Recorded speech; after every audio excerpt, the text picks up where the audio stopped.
सबके घर में ये हादसे। माने वह पाप कृतस्तु सर्वदा सदा दुराचाररता विमार्गिगाः क्रोधाग्निदग्धः कुटिलाश्च कामिनः सप्ताह यज्ञेन कलौ पुनन्ति ते। कितना भी बड़ा पापी हो भागवत से तर जाएगा। कोई तरह हाँ। एक पंडित जी थे, सुनो, आत्मदेव नाम के एक पंडित जी थे।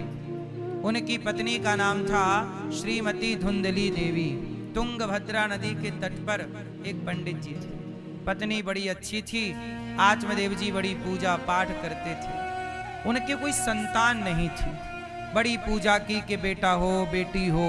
अच्छा एक बात बताओ,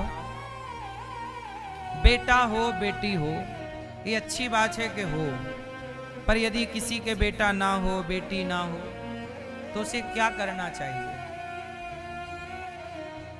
किसी को बेटी बेटा ना हो तो उसे क्या करना चाहिए?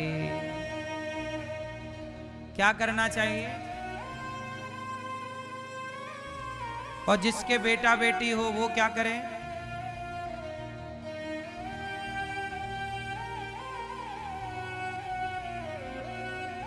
जिसके बेटा बेटी है वो भी भगवान की भक्ति करे, और जिसके बेटा बेटी नहीं है वो भी भगवान की भक्ति करे, क्योंकि तुम्हारा कल्याण